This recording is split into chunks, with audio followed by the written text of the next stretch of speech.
Hey guys, it's Shannon from That DIY Couple. Hi. Here we make videos all about becoming the best versions of ourselves. Today I'm going to tell you all of the reasons why I follow my crazy restrictive diet. I don't eat meat, I don't eat dairy, I don't eat sugar, I don't eat flour, I don't eat caffeine, and I don't eat alcohol. And you know what? I feel fucking amazing. Like, I feel like my best self ever. I don't miss it at all. We've talked a lot about, and I did miss it at the beginning. Like, there's like a whole, wave of detox where you're like, this is the worst thing, I miss all my favorite foods, but it passes and you feel better. We've talked a lot about why I follow this diet in the past for weight loss, because it took me from this to this. I don't know if I'm gonna be able to edit right in there my fat self and my thin self. This is going to be a good test of my my editing skills.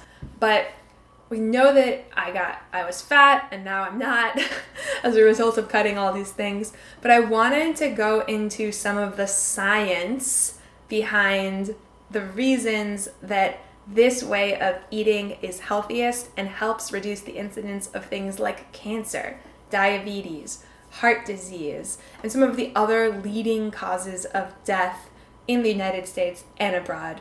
So let's get into it. Here's the science.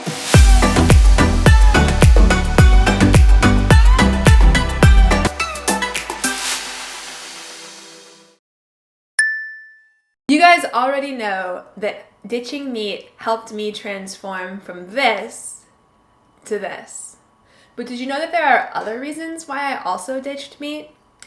Not only was I looking to become all of this, but I was looking to stay alive. So I gave up my beloved bacon, egg, and cheese breakfast sandwich from Dunkin' Donuts. I gave up my favorite chicken wings, breaded with not the actual wing, just the chicken wing, and more like chicken tenders, like buffalo salad. You guys know what I'm talking about. And I gave up my favorite juicy blue cheeseburgers. I used to love all of that stuff.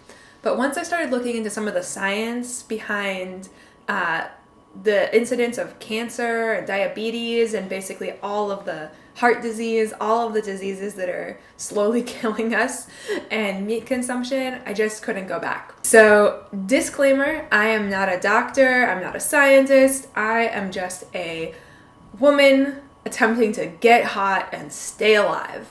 So I'm not a zealot. If you have a different view or you have different studies that you want to cite that suggest that the studies I'm about to go over are wrong, please comment down below. I would love to see them. I would love to talk to you about them. All viewpoints are welcome here. There are a lot of plant-based doctors who are doing a great job of making this information more publicly available. You can look into Dr. Furman and his book, Eat to Live, Dr. Michael Greger and Dr. McDougall, The Starch Solution, Dr. T. Colin Campbell, author of the China Study, and Dr. Esselstyn, among many others. So I'm not going to get into much of the nitty-gritty details here. I'm just going to give you a high-level overview of some of the leading studies. So let's get into it. Number one, the China Study. So you guys have probably heard about the China Study, but it is the largest epidemiological study of all time. It was described by the New York Times as the Grand Prix of epidemiological studies and the most comprehensive study ever undertaken on the relationship between diet and the risk of developing disease. It was led by Dr. T. Colin Campbell of Cornell University, and it studied a largely homogeneous population in China and looked at the relationship between what they were eating and what they were suffering from in terms of disease. So, what did they find? They found that cancer is related to increased meat consumption. So there's a correlation, right, between how much cancer people were getting, how much meat they were getting. Simple as that. It was an interesting study because at the time, China, only rich people were essentially able to afford meat, and they were finding that cancer and a lot of diseases that are common in the West are associated with higher income and higher meat consumption in the areas where people were eating meat more often. So they looked at an analysis of mortality from 65 counties, 130 villages, and they also showed a significant increase between meat consumption and heart attack. They also found instances of meat consumption as being associated with higher markers for things like other diseases like saturated fat and cholesterol and arachidonic acid. They found that diets rich in animal protein led to higher levels of the hormone IGF-1 in the blood, and IGF-1 is a hormone that you see cited in a lot of the evidence on meat's adverse health effects for human, but essentially it's strongly associated with many different types of cancers.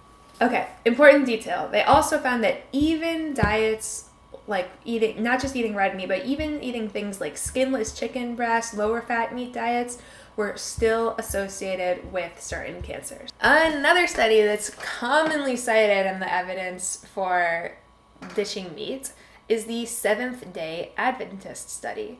So this was a study that was conducted in 1984, studying Seventh-day Adventists in Loma Linda, California, and many Adventists follow either a vegetarian or a vegan diet for religious reasons. So looking at them compared to other non-smoking Californians in the same area provided a good opportunity to tease out what the difference in eating meat versus not was in somebody's diet.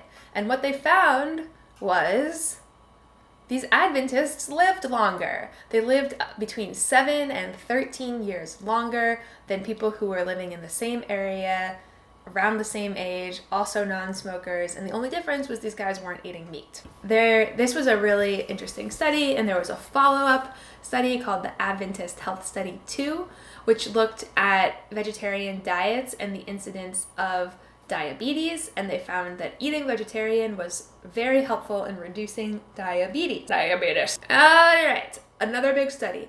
The Nurses' Health Study. So this was a study that was started in 1976 by researchers at Harvard and the Brigham and Women's Hospital in Boston.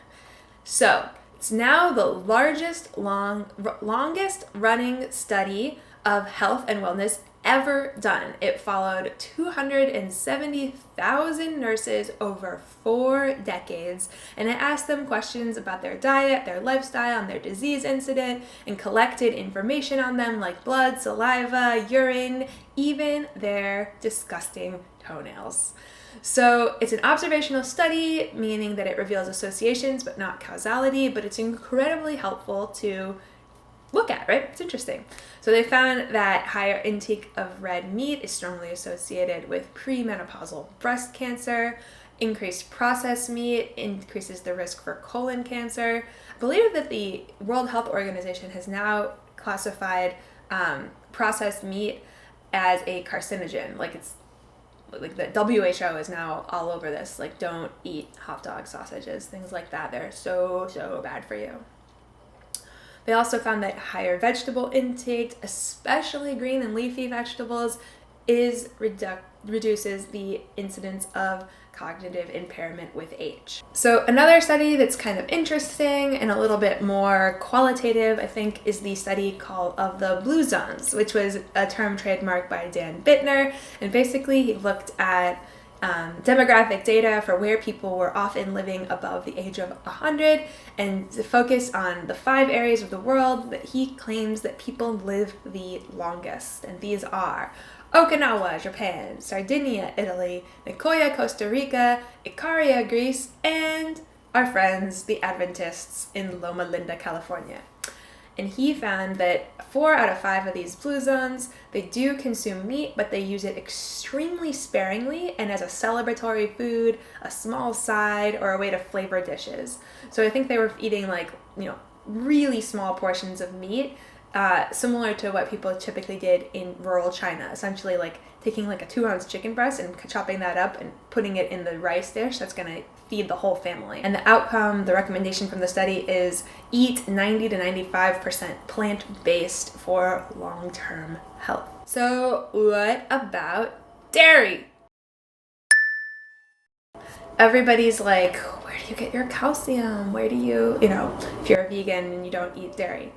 So Studies on dairy have suggested that women in the United States drink 30 to 32 times more cow's milk than women in New Guinea, but they suffer 47 times more broken hips. Now, this is not the first study to let us know that the dairy industry has been pulling the hood over our eyes for years, because everyone thinks that dairy and calcium are essential for bone health, but there's many studies suggesting that exactly the opposite is true, that increased dairy actually harms, if not doesn't help, bone health.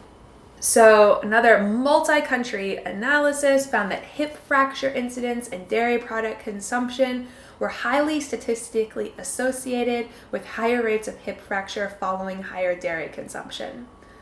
There's also a strong association between dairy and ischemic heart disease, and a clear association between milk consumption and bladder, prostate, colorectal, and testicular cancers. So take care of your balls and your butt. A lot of studies have found that dairy milk and dairy fat is loaded with dioxin, which is a toxin that the US EPA has stated is a prominent cause of many types of cancer and is increased when you consume dairy fat like butter and cheese. And this is tragic, you guys, because I love cheese, okay? It's tragic, but it's terrible for you. The Physicians' Health Study reported in 2000 that having 2.5 servings of dairy each day boosted prostate cancer risk by more than 30%. Men, take care of your junk. Quit it. Quit the dairy. So dairy also increases IGF-1, which is that hormone that we talked about before and that is associated with many, many types of cancer.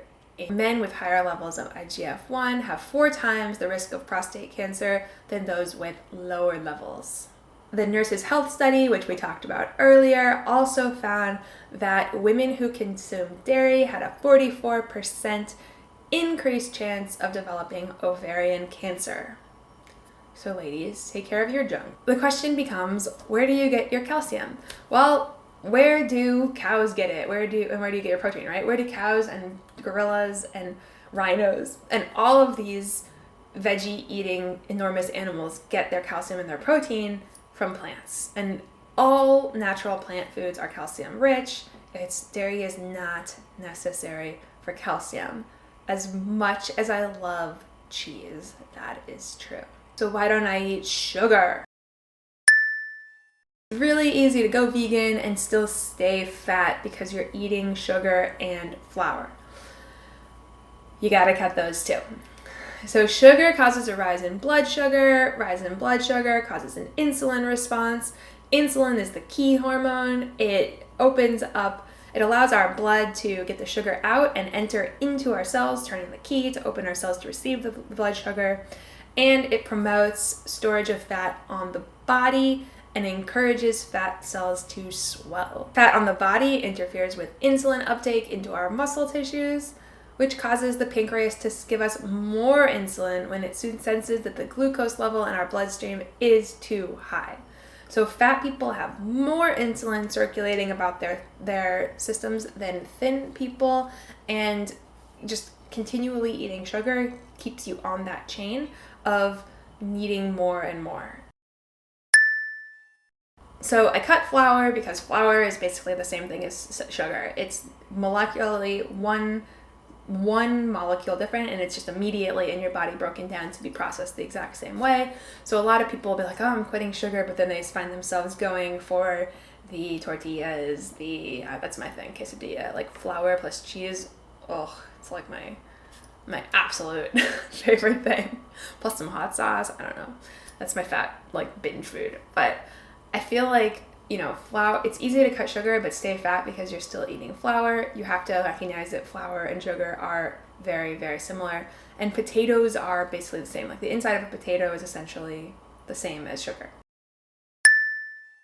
Coffee. Why did I get rid of my 3 cups of coffee a day that I used to enjoy? Well, coffee is linked to adrenal fatigue, which masks your underlying actual tiredness. So when I quit coffee for the first time, I was just exhausted for like 3 weeks. And then my body slowly caught up and I started feeling better and better. And now I wake up with just an absolute amazing amount of energy. So coffee raises your blood pressure as well as cholesterol and homocysteine, which are 2 factors for heart disease. It's a stimulant that reduces sleep time and the depth of sleep, which leads to a higher level of a hormone called cortisol, which is the stress hormone, and it interferes with glucose metabolism, which leads to insulin resistance. Adequate sleep is needed to prevent early aging and overeating, and coffee interferes with that. Eating suppresses caffeine withdrawal, which means people who are addicted to caffeine will often eat to suppress their caffeine cravings. And stimulants will screw up your body's true hunger signals. It has been shown, and the people who love coffee love to tell you that coffee has been shown to contain some healthy antioxidants, and that is true because it is a plant food, just like wine contains some antioxidants, and people love good news about their bad habits. They're like, oh, glass of wine, antioxidants, health party, oh, cup of coffee. Unfortunately, you should just eat plants to get the same antioxidants. You should just consume the coffee bean or consume the grape, and that will give you the same thing without the negative effects of the same. So why did I cut booze? I used to love me like some margaritas, loved wine, but I do not consume alcohol anymore because even moderate alcohol consumption is linked to higher rates of breast cancer and the occurrence of atrial fibrillation. So I don't even know what that is, but it sounds terrible. And there are lots of studies coming out, if you Google it, like that doctors are now increasingly saying that not even a little bit of alcohol is good for us. So it's gotta go. So after watching this video, a lot of you guys are probably wondering what I do eat. Well, on the 3rd Thursday after the summer equinox, you must hunt down and ensnare the youngest unicorn in all of Swaziland. You take him to the river Ganges, where you get him to fart into a silver vase, and you have those farts blessed by 6 to 7 shamans. And then you may slowly inhale those farts, which should get you through the winter. I have tons of videos on this channel about all the amazing fruits and vegetables and plant food that I eat, and I will leave links in the description and a card up above. I also have videos on this channel about how your taste buds change and you come to love the food that you are repeatedly eating, and you come to feel amazing as these things leave your system.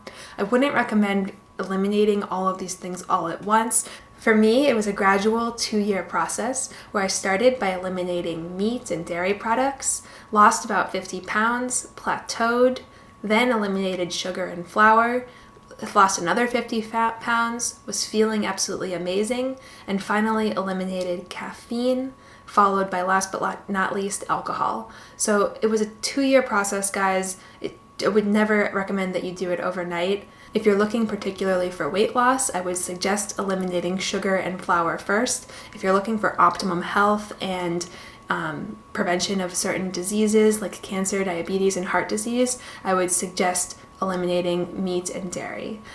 I wish you guys all the best on your road to health. Please comment down below and let me know what you think of this video.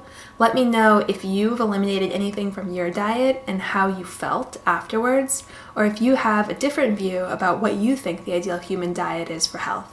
I am eager to hear from you and your life experiences, and thank you so much for joining us on this journey. Until next time, guys, do well and always make things better. Oh.